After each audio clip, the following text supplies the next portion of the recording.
ជាសួរពុកម៉ែបងប្អូនទាំងអស់គ្នាក្នុងវីដេអូនេះយើងនឹងពិភាក្សាពីប្រធានបទមួយដែលបានលើកឡើងថា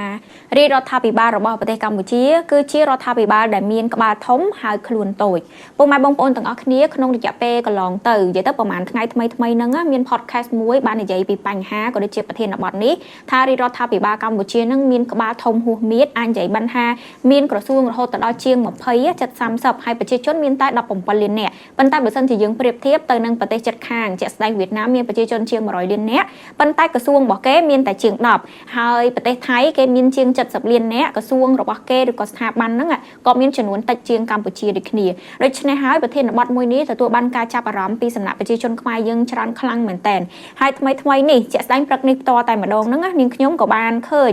ថាលោកពូប៉ែនបូណាគាត់គឺជាអ្នកនាំពាក្យរបស់រាជរដ្ឋាភិបាលគាត់ក៏បានចេញមកឆ្លើយតបពាក់ព័ន្ធទៅនឹងប្រធានបទមួយហ្នឹងដូច្នេះនៅក្នុងវីដេអូនេះនាងខ្ញុំចង់និយាយជាកណ្ដាលពីការយល់ឃើញរបស់នាងខ្ញុំហើយបកស្រាយពាក់ព័ន្ធទៅនឹងកំហើញចក្ខុវិស័យរបស់ podcast ដែលនាងខ្ញុំបានលើកឡើងថាគាត់និយាយពីប្រធានបទហ្នឹងក៏ដូចជាការបកស្រាយការឆ្លើយតបមកវិញពីសំណាក់អ្នកនាំពាក្យរាជរដ្ឋាភិបាលឯកឧត្តមប៉ែនបូណាពុកម៉ែបងប្អូនទាំងអស់គ្នាក្នុងនេះដែរដើម្បីឲ្យពុកម៉ែបងប្អូនមួយចំនួនតូចដែលគាត់អត់ទាន់បានដឹងថាមានរឿងអ្វីកើតឡើងនាងខ្ញុំសូមជម្រាបតាមពិតទៅដូចអ្វីដែលនាងខ្ញុំបានរៀបរាប់មកពីខាងដើមវីដេអូអញ្ចឹងគឺមាន podcast មួយដែលគេបានពិភាក្សាគ្នាអំពីកំណែតម្រង់រដ្ឋបាលសាធារណៈក៏ដូចជាការកាត់បន្ថយក្រសួងកាត់បន្ថយបុគ្គលិកអានេះបើយើងនិយាយឲ្យខ្លីជារួមដោយសារតែ podcast ហ្នឹងគឺមានរយៈពេលវែងខ្លាំងមែនតើហើយប្រធានបទដែលគេបានលើកឡើងពាក់ព័ន្ធទៅនឹងកំណែតម្រង់ផ្សេងក៏ដូចជាបានផ្ដល់នៅមតិយោបល់ហ្នឹងគឺវាមានច្រើនប្រធានបទច្រើន topic ហើយនៅក្នុងនេះគឺយើងលើកយកតែប្រធានបទមួយគឺពាក់ព័ន្ធទៅនឹងរដ្ឋាភិបាលក្បាលធំខ្លួនតូចនឹងទេក្នុងនឹងអាចនិយាយបញ្ហាពួកគាត់ក៏យល់ដែរពីមូលហេតុអីឬគល់នៃបញ្ហាឬក៏ថាឬគល់ដែលធ្វើឲ្យកម្ពុជាយើងហ្នឹងហេតុអីបានជាប្រជាជនតិចតែមានក្រសួងច្រើនបែបហ្នឹងហើយគាត់ក៏ផ្ដល់ជាមតិយោបល់ផ្សេងនៅក្នុងការកំណែតម្រង់តាមរយៈការមើលឃើញរបស់គាត់បទពិសោធន៍របស់គាត់នៅក្នុងជួររដ្ឋាភិបាលចឹងទៅជាក់ស្ដែងវាគ្មិនឬក៏លោកពូដែលគាត់បានបង្ហាញបច្ចេកមតិយោបល់អីហ្នឹងគាត់ក៏ជាបុគ្គលមួយរូបដែលដូចជាបម្រើការងារនៅក្នុងរដ្ឋាភិបាលដូចគ្នាតែអ្វីដែលសំខាន់នៅព្រឹកនេះផ្ទាល់ហ្នឹងឯកឧត្តមប៉ែនបូណាដែលគាត់ជាអ្នកនាំពាក្យនៃរាជរដ្ឋាភិបាលកម្ពុជានិយាយឲ្យខ្លីនេះខ្ញុំសូមសង្ខេបអ្វីដែលគាត់លើកឡើងហ្នឹងគាត់និយាយថាសូមកលេចទៅមើលពីសាវតារបស់រដ្ឋាភិបាលកម្ពុជាឬក៏អ្វីដែលមានសពថ្ងៃហ្នឹងពាក្យថាសាវតាគឺពាក់ព័ន្ធទៅនឹងប្រវត្តិថាតើមានមូលហេតុអ្វីខ្លះដែលជំរុញឲ្យកើតមានរឿងឬក៏អ្វីដែលកំពុងតែមានសពថ្ងៃហ្នឹងក៏ដូចជាសមិទ្ធផលដ៏ធំធេងរបស់រាជរដ្ឋាភិបាលឲ្យបានច្បាស់លាស់សិនមុននឹងរិះគន់អាចនិយាយបានថាអ្វីដែលគាត់បានលើកឡើងគឺរដ្ឋាភិបាលខំធ្វើបានល្អហើយយើងប្រទេសកម្ពុជាយើងហ្នឹងគឺរាជរដ្ឋាភិបាលដឹកនាំពីផេះផង់ពីចំណុច0មកចាប់តាំងពីយើងចាប់ពលពតអញ្ចឹងរហូតមកដល់សម័យហ្នឹងកសាងបានប៉ុណ្្នឹងគឺជាសមិទ្ធផលច្រើនខ្លាំងមែនតើពីចំណុចដែលពាក់ព័ន្ធនឹងសាវតាអាចនិយាយបានថាមូលហេតុដែលធ្វើឲ្យយើងមានក្រសួងច្រើនបែបហ្នឹងគឺដោយសារតែយើងមានមនុស្សច្រើនរូបដើម្បីកាន់តំណែងអាចនិយាយបានថាយើងនិយាយខ្លីទៅគឺគេបង្កើតតំណែងដើម្បីឲ្យមានតំណែងហ្នឹងកាន់រៀងខ្លួនព្រោះនៅពេលដែលយើងប្រើប្រាស់ថ្នាក់ដឹកនាំប្រើប្រាស់គោលនយោបាយឈ្នះគោលនយោបាយឈ្នះហ្នឹងសំខាន់គឺគ្រប់បកទាំងអស់ដែលនៅក្នុងប្រទេសកម្ពុជាយើងបន្ទាប់ពីចាប់ពលពតមកហ្នឹងគឺយើងនៅឆ្លោះគ្នានៅឡើយណាយើងមានផ្នែកខាងខ្មែរក្រហមនឹងមាននៅតាមព្រំដែនអីចឹងទៅមានគណៈបកផ្សេងនៅក្នុងប្រទេសកម្ពុជា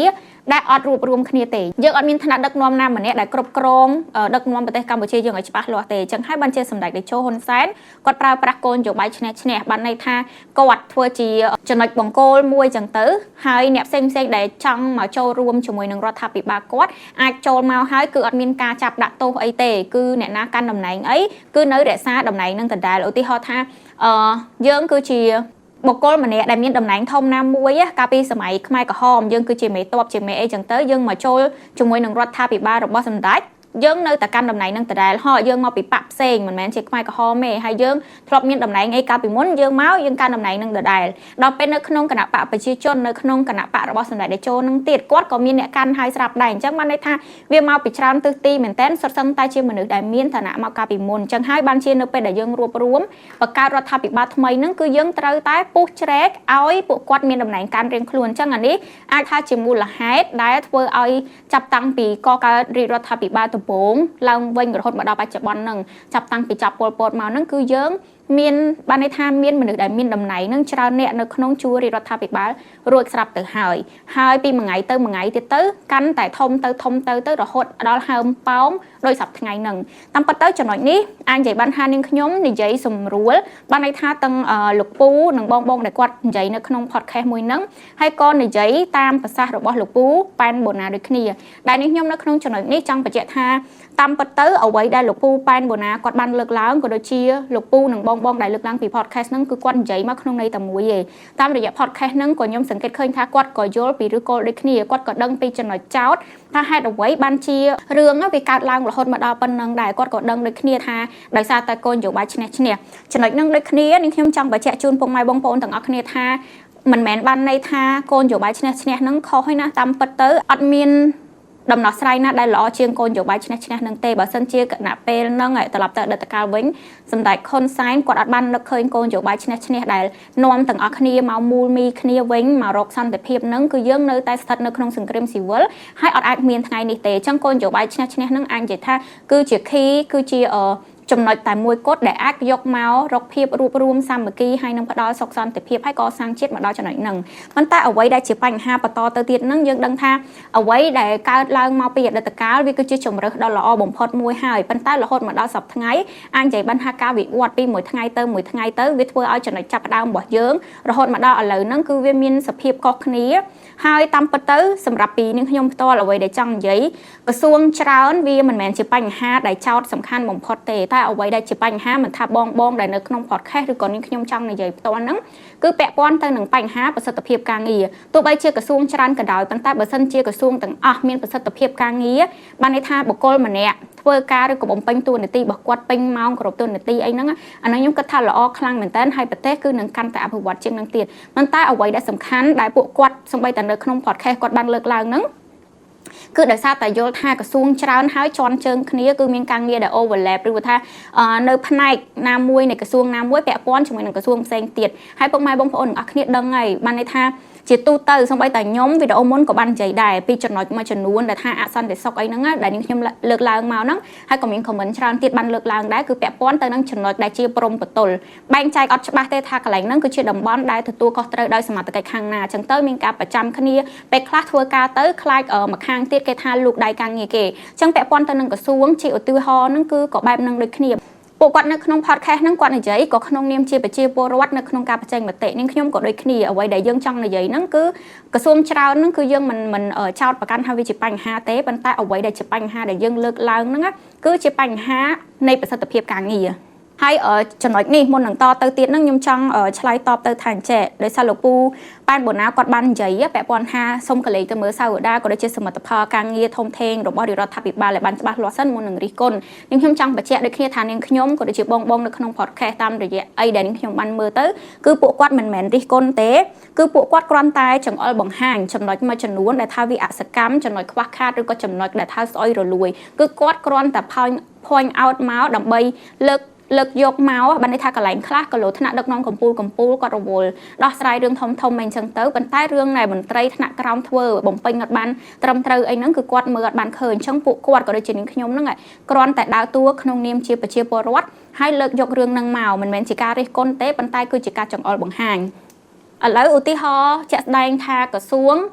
អភិវឌ្ឍជនបទខ្ញុំឃើញថាក្រសួងមួយហ្នឹងមានការងារជាច្រើនដែលអត់ចាំបាច់ឲ្យមានក្រសួងមួយឈរជើងសម្រាប់ការងារទាំងអស់ហ្នឹងឯងអាចបង្រួមខ្លួនទៅជា department ណាមួយនៅក្នុងក្រសួងផ្សេងខ្ញុំអត់និយាយថារំលាយក្រសួងទេប៉ុន្តែសូមនិយាយថាបង្រួមអញ្ចឹងបើសិនជារដ្ឋាភិបាលពិតជាចង់កាត់បន្ថយចំនួនក្រសួងអីអញ្ចឹងណាហេតុអីបានជានាងខ្ញុំនិយាយចឹងចំណុចទី1ការងារគោលការងារដែលធំយើងអាចសង្កេតឃើញនៅក្រសួងអភិវឌ្ឍជនបទហ្នឹងគឺគាត់ធ្វើឬក៏សាងសង់ផ្លូវប៉ុន្តែផ្លូវហ្នឹងមិនមែនផ្លូវជាតិទេបានន័យថាផ្លូវលំផ្លូវភូមិផ្លូវឃុំអីហ្នឹងទៅផ្លូវដីដល់ពេលយើងមានក្រសួងមួយទៀតគឺជាក្រសួងសាធារណការនិងដឹកជញ្ជូនអញ្ចឹងបានន័យថាផ្លូវធំស្ពានថ្នល់នៅក្នុងប្រទេសកម្ពុជាយើងគឺក្រសួងសាធារណការហ្នឹងគាត់ជាអ្នកចាត់ចែងអញ្ចឹងផ្លូវលំផ្លូវអីនេះខ្ញុំគិតថាវាគឺជាផ្នែកតូចមួយនៃសង្វាក់កសាងផ្លូវនឹងដូចគ្នាអញ្ចឹងខ្ញុំគិតថាកន្លែងហ្នឹងអាចបង្រួមទៅជា department មួយនៅក្រោមក្រសួងសាធារណការនិងដឹកជញ្ជូនយ៉ាងទៅហើយការងារផ្សេងទៀតដែលមាននៅក្នុងក្រសួងអភិវឌ្ឍជនបទឧទាហរណ៍ការកសាងបន្ទប់ទឹក hay ở bà lại em sen nó ngáp bà bẹ quan chúng mày bà lại chúng mày ấy nâng cô vi ai cho chúng mày sao thiên là ca nâng đắp chỉnh chun đá hay bẹ quan mày bà tập tắc bẹ quan chúng mày nâng sau còn mà là hiệp nâng dương ác mạch má bổng cao chia để bắt thằng mắng muối đi dụ cả than muối nơi khung cả xuông sau khi bị ba lại chẳng tới của bàn đài trong nhung cắt ha cả xuông áp hiệu quả chân là bọn nó cứ áp trăm bạch lực chỉ krong đỏ thông muối chỉ cả xuông đỏ thông muối nơi khung ở bờ tây dương tế ai bằng bạch tới trôi cho mỗi cái bàn cái nâng đất kia bông mai bông ôn thằng áo kia mình bạch ruồi bà rám mề trong pua ca vô khơi bọn hình nhóm mình mền ban ấy tha ca bồng ruộng cả xuông muối nó nghệ thử tài lục cả xuông nâng cháo hái bốc cả lực rót đại bồng rải ca nghi nâng phụ có thử ớt ca nghe phơ mình mền bạch nâng nghề cứ con tái chạy phụ có từ cả xuông xem đại khi miền phía bờ mom chừng nắng hay quát ách châu tới chừng mấy kế nơi khung ca nghiệp bỏ quát chừng tới hai viên miềnประสิทธิภาพการងារជាងនឹងព្រោះថាដល់ពេលដែលយើងចែកគ្នាមានចំណុចប្រសពការងារមួយចំនួនហ្នឹងគឺប្រចាំគ្នាឬក៏កន្លែងខ្លះអត់ហ៊ានចេញសកម្មភាពឬក៏ធ្វើទេដោយសារតែខ្លាចប៉ះពាល់មកខាងទៀតណាហើយមួយវិញទៀតពាក់ព័ន្ធទៅថាឥឡូវហ្នឹងគឺបុគ្គលិករដ្ឋហ្នឹងអាចនិយាយថាកលរៀងមានចំនួនច្រើនអញ្ចឹងអាចថាជាដំណោះស្រាយបើសិនជាយើងពិតជាចង់បង្រួមមែនយើងអាចកាត់បន្ថយការរើសបុគ្គលិកថ្មីហើយបុគ្គលិកចាស់ដែលគាត់មានវ័យចំណាស់ហ្នឹងឲ្យគាត់ធ្វើការតាមតំណើរទៅព្រោះថាគាត់បំរើឬក៏ប្រើពេលមួយជីវិតនៅក្នុងការបម្រើការងារជួររដ្ឋាភិបាលនឹងទៅហើយអញ្ចឹងឲ្យពួកគាត់ធ្វើការដល់អាត្រែតទៅប៉ុន្តែអត់ចាំបាច់ឲ្យពួកគាត់តអាណត្តិតអាយុអីធ្វើទៀតទេហើយអ្នកដែលនៅក្នុងជួរនឹងស្រាប់ទៅគាត់ឡើងតំណែងបន្តទៅកាន់កន្លែងនឹងទៅអត់បាច់ថាឧទាហរណ៍ថាបុគ្គលនៅកម្ពុជាមួយគាត់ចាប់អាណត្តិត្រូវរើសបុគ្គលថ្មីមួយមកចូលកន្លែងហ្នឹងហើយអ្នកដែលកាន់ការងារអីពីមុននៅកន្លែងហ្នឹងដដែលកន្លែងហ្នឹងខ្ញុំអត់គ្រប់ត្រូលទេគិតថាគួរតែឡើងបន្តគ្នាទៅបុគ្គលម្នាក់ហ្នឹងចប់ទៅម្នាក់ទៀតដែលនៅបន្ទាប់ហ្នឹងឡើងមកចឹងទៅហើយមួយវិញទៀតខ្ញុំគិតថាឧទាហរណ៍ថាក្នុងមួយឆ្នាំហ្នឹងមានបុគ្គលិកចាស់ដែលគាត់អាត្រែតឬក៏ត្រូវចាក់ចេញពីកន្លែងការងារនឹង10នាក់យើងអត់ចាំបាច់រើសរហូតដល់10នាក់មកទេការងារកាលពីមុនឧទាហរណ៍ថាយើងមាន10យើងប្រើមនុស្ស10នាក់ប៉ុន្តែខ្ញុំគិតថាឥឡូវមានបច្ចេកវិទ្យាអីជឿនលឿនអញ្ចឹងណាអញ្ចឹង10នាក់ដែលចេញទៅហ្នឹងអាចជំនួសមកវិញយ៉ាងច្រើនត្រឹម7 8នាក់អាចធ្វើការពីមុនដែល10នាក់នឹងបានហើយទី1អាចនិយាយថាប្រសិទ្ធភាពការងារឲ្យតែយើងធ្វើពេញម៉ោងអីចឹងទៅហើយអ្វីដែលសំខាន់ឥឡូវនឹងមានបច្ចេកវិទ្យាដែលជួយយើងបានច្រើនមែនតើការងារអីក៏យើងប្រើបច្ចេកវិទ្យាតាមរយៈសម័យកាលគឺវាជួយសម្រាប់ការងារយើងបានច្រើនចឹងកន្លែងហ្នឹងក៏ជាចំណុចមួយដែលយើងអាចកាត់បន្ថយបុគ្គលិកហើយប្រសិទ្ធភាពការងារនៅដដែលចំណុចមួយទៀតពុកម៉ែបងប្អូនទាំងអស់គ្នាសូម្បីតែសម្ដេចតេជោហ៊ុនសែនណាគាត់ក៏ធ្លាប់ពោលឬក៏ចោទជាសំណួរដែរថាអញ្ចឹងថាហេតុអីបានជាការងាររដ្ឋប្រាក់ខែតិចទេតែម្នាក់ចង់ចូលបម្រើការងាររដ្ឋហ្នឹងខ្លាំងម្ល៉េះខ្ញុំជឿជាក់ថាទាំងនាងខ្ញុំនិងពុកម៉ែបងប្អូនទាំងអស់គ្នាគឺមានចម្លើយមួយហើយស្រាប់ដែលនៅក្នុងចិត្តរបស់យើងឆ្លើយទៅកាន់សំណួរហ្នឹងមិនតែសូមនិយាយថាមូលហេតុដែលបណ្ដាលឲ្យទាំងអស់គ្នាចង់ចូលបម្រើការងាររដ្ឋមិនមែនមានតែមួយទេគឺមានច្រើនរៀងខ្លួន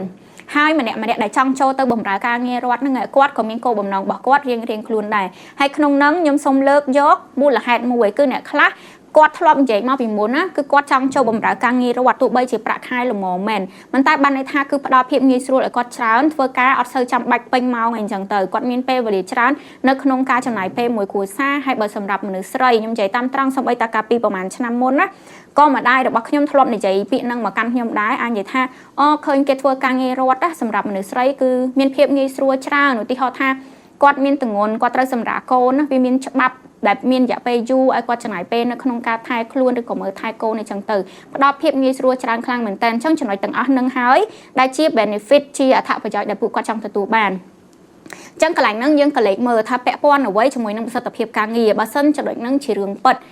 ធ្វើការតិចធ្វើការបានន័យថាដាក់ច្បាប់ក៏ស្រួលអីក៏ស្រួលធ្វើការអត់ចាំបាច់ទៅតន់ម៉ោងចេញមុនម៉ោងមានរវល់អីស្រួលចេញចូលចឹងក្នុងមួយថ្ងៃចំណាយពេលតិចខ្លាំងមែនតើដើម្បីទៅបំពេញការងារកន្លែងមួយចំនួនគឺពិតជាមានភាពធូររលុងបែបហ្នឹងមែនអញ្ចឹងកន្លែងហ្នឹងហើយដែលពួកយើងទាំងអស់គ្នាចង់និយាយពាក់ព័ន្ធទៅនឹងប្រសិទ្ធភាពការងារគឺដោយសារតែកន្លែងហ្នឹងដោយសារគាត់ចំណាយពេលតិចទៅធ្វើការអញ្ចឹងប្រសិទ្ធភាពការងារគឺវាតិចទៅតាមនឹងដែរហើយប៉ុន្តែប្រាក់ខែដែលបើកចេញពីរដ្ឋហ្នឹងគឺដូចគេដូចឯងឬក៏ចំណាយហ្នឹងនៅតែដូចមុនដដែលអញ្ចឹងកន្លែងហ្នឹងហើយដែលជាអ្វីដែលពួកយើងចង់និយាយហើយចង់ឲ្យមានកំណែទម្រង់រដ្ឋបាលសាធារណៈគឺចង់កាត់បន្ថយធ្វើម៉េចឲ្យ មនុស្សតិចជាងមុនណាបុគ្គលិកតិចជាងមុនប៉ុន្តែប្រសិទ្ធភាពការងារហ្នឹងគឺវាមានដូចមុនឬក៏ច្រើនជាងមុនទៅទៀតហើយមួយវិញទៀតអ្វីដែលនឹងខ្ញុំចង់និយាយហើយក៏សរុបជារួមមកគឺតាំងពី view ឬក៏ការមើលឃើញរបស់រដ្ឋាភិបាលតាមរយៈអ្នកនាំពាក្យរបស់រដ្ឋាភិបាលឯកឧត្តមប៉ែនប៊ុនណាក៏ដូចជា podcast ដែលខ្ញុំបានលើកឡើងនាងខ្ញុំផ្ទាល់ហើយនាងខ្ញុំក៏ជឿជាក់ថាពុកម៉ែបងប្អូនទាំងអស់គ្នាភាគច្រើនក៏គិតបែបហ្នឹងដែរគឺយើងមើលឃើញពីសមិទ្ធផ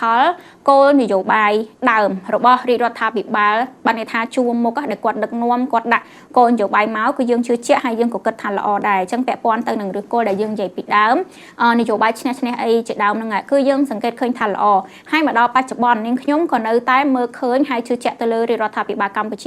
ពាក់ព័ន្ធទៅនឹងចំណាត់ការរបស់ពួកគាត់ផែនការគោលនយោបាយរបស់គាត់នឹងដូចគ្នាប៉ុន្តែអ្វីដែលសំខាន់គឺមន្ត្រីថ្នាក់ក្រោមមួយចំនួនតូចគឺអត់បានធ្វើតាមអ្វីដែលជាផែនការរបស់ថ្នាក់ដឹកនាំដែលបានធ្វើឡើងនឹងទេមួយចំណុចទៀតដើម្បីបង្កើនអ្វីដែលនាងខ្ញុំបានលើកឡើងនឹងឲ្យវាមានភាពរឹងមាំជាងមុនហ្នឹងហេតុអីបានជាយើងគ្រប់គ្រងកំណែតម្រង់រដ្ឋបាលសាធារណៈពាក់ព័ន្ធទៅនឹងទំនួលខុសត្រូវការងារមួយទៀត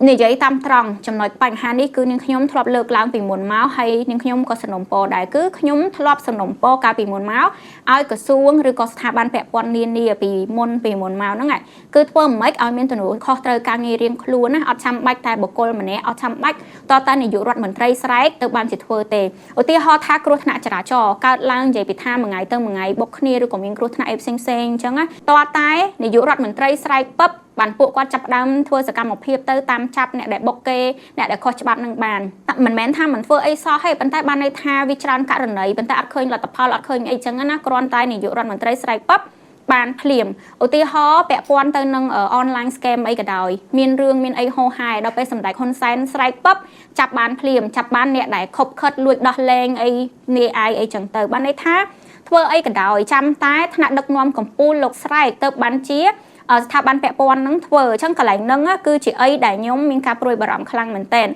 ហាក់បីដូចជាការងារមកប្រទេសហ្នឹងមូលទៅលើស្មារតីរបស់ថ្នាក់ដឹកនាំតែម្នាក់ពីរនាក់ដែលនៅជួរមុខខ្ញុំគិតថា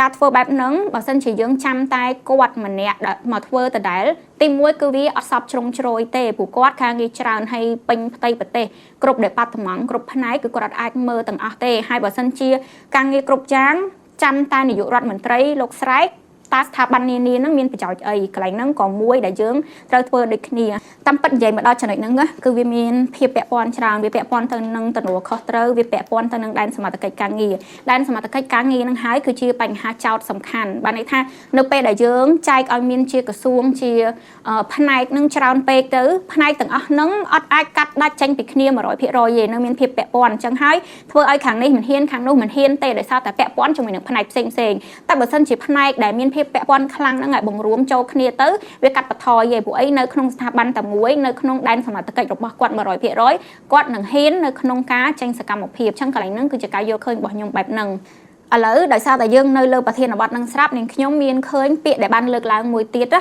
គឺពាក់ព័ន្ធទៅនឹងការខ្លាចកំហុសកន្លែងហ្នឹងខ្ញុំអត់ខ្វល់ថាពីមុនមកមានអ្នកណាឆ្លើយបែបណាទេប៉ុន្តែក្នុងនេះនាងខ្ញុំនិយាយទៅកាន់អ្នកដែលធ្វើក៏ដូចជាប្រជាជនប្រជាពលរដ្ឋយើងដូចគ្នាបានន័យថាអ្នកដែលអត់ធ្វើគឺអត់ខុសទេប៉ុន្តែអ្នកដែលធ្វើគឺតែងតែមានកំហុសហើយប៉ុន្តែអ្វីដែលសំខាន់បានន័យថាសម្រាប់នាងខ្ញុំផ្ទាល់គ្រប់គ្រងឲ្យធ្វើហើយមានកំហុសហើយយើងទទួលស្គាល់និងកែប្រែតទៀតជាជាងដែលយើងខ្លាចខុសហើយយើងអត់ធ្វើអ្វីសោះហើយនាងខ្ញុំក៏សំណូមពរដូចគ្នាឧទាហរណ៍ថាពាក់ព័ន្ធទៅនឹងប្រជាជនឧទាហរណ៍ថារដ្ឋាភិបាលយើងមិនថាផ្នែកណាមួយទ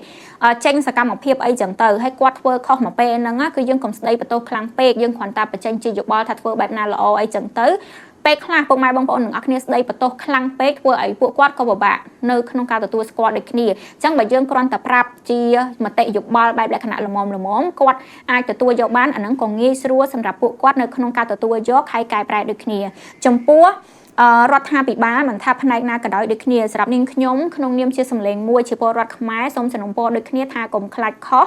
និយាយទៅបើអ្នកអត់ធ្វើអត់ខុសទេធ្វើប្រកាសជាខុសហើយប៉ុន្តែអ្វីដែលសំខាន់គឺចង់ឲ្យបង្ហាញពាក់ព័ន្ធទៅនឹងទំនួលខុសត្រូវដែលហ៊ានធ្វើហ៊ានទទួលបើយើងធ្វើបានល្អក៏យើងហ៊ានធ្វើឲ្យសាទរចឹងទៅកាត់បន្ថយការត្អូញត្អែហើយនឹងការដែលមិនទទួលស្គាល់កំហុសនឹងបើសិនជាធ្វើខុសគាត់តែទទួលស្គាល់ថាពិតជាខុសហើយនឹងព្យាយាមកែសម្រួលឲ្យបានល្អអត់មានអ្នកណាទៅចាប់ទោសអូសដំណើរអីតទៀតទេប៉ុន្តែ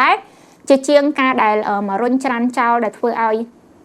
ប្រជាជននឹងកាន់តែមានកំហឹងថែមអញ្ចឹងទៅ និយាយមកដល់ប្រធានបទហ្នឹងនាងខ្ញុំមានរឿងមួយទៀតដែលជាប្រធានបទដែលនាងខ្ញុំចង់ចែករំលែកទៅកាន់ប្រជាជនយើងខ្លាំងមែនតើដែលជាចំណុចសំខាន់ហើយខ្ញុំគិត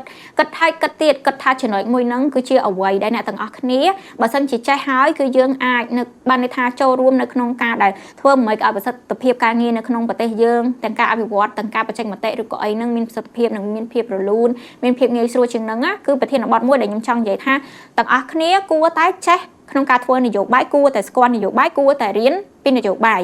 កន្លែងចំណុចហ្នឹងពីនាងខ្ញុំទៅគឺខ្ញុំសង្កេតឃើញថាប្រជាជនខ្មែរយើងជាច្រើនអត់ស្គាល់ពីនយោបាយហើយក៏អត់ចេះធ្វើនយោបាយដែរទៅធ្វើឲ្យមានបញ្ហាហ្នឹងវិលជុំត្រឡប់ទៅត្រឡប់មកហើយខ្ញុំនឹងលើកយកប្រធានបទមួយនេះនៅក្នុងវីដេអូក្រោយទៀតហើយសូមចប់វីដេអូនេះពាក់ព័ន្ធទៅនឹងរដ្ឋាភិបាលនឹងមួយផ្នែកមួយពីនាងខ្ញុំហ្នឹងប៉ុណ្ណឹងហើយអញ្ចឹងអរគុណពុកម៉ែបងប្អូនទាំងអស់គ្នាដែលបានទស្សនាមកដល់ចំណុចហ្នឹងនាងខ្ញុំក៏ចង់ទទួលបានមតិឬក៏ comment ពីពុកម៉ែបងប្អូនទាំងអស់គ្នាដូចគ្នាម្នាក់មួយម៉ាត់ហើយសូមបញ្ចេញមតិដោយក្រមសីលធម៌សូមរៀនបញ្ចេញមតិពីថ្ងៃនេះតទៅជុំការពីមុនមកគ្មានអ្នកណាដែលបិទសិទ្ធិសេរីភាពនៅក្នុងការបញ្ចេញមតិយើងទេប៉ុន្តែមកពីការបញ្ចេញមតិរបស់យើងហ្នឹងគឺអត់ត្រឹមត្រូវអញ្ចឹងចាប់ពីថ្ងៃនេះទៅនាងខ្ញុំសនំពោឲ្យពុកម៉ែបងប្អូនទាំងអស់គ្នាគិតពីចិត្តគេចិត្តឯងមុននឹងនិយាយអីក៏ដោយនឹងយើងសួរខ្លួនឯងសិនថាតើពាក្យសម្ដីទាំងអស់ហ្នឹងបើសិនជាយើងជាអ្នកដែលត្រូវបានគេនិយាយដាក់យើងនឹងក្នុងនាមជាបែបហ្នឹងនៅកន្លែងហ្នឹងចំណុចហ្នឹងតើយើងអាចទទួលយកពាក្យទាំងអស់ហ្នឹងបានឬក៏អត់កន្លែងហ្នឹងឯងដែលខ្ញុំចង់និយាយថាទាំងអស់គ្នាត្រូវរៀនត្រូវចេះធ្វើនយោបាយហើយយើងនឹងជួបគ្នានៅក្នុងវីដេអូក្រោយទៀតសូមខមមិនមតិយោបល់ពុកម៉ែបងប្អូននៅខាងក្រោមវីដេអូនេះអរគុណខ្លាំងមែនតើដែលបានទស្សនាមកដល់ចំណុចហ្នឹងកុំភ្លេចចុច Subscribe ហើយពួកយើងនឹងជួបគ្នានៅក្នុងវីដេអូក្រោយៗទៀតអរគុណជម្រាបលាបាយបាយ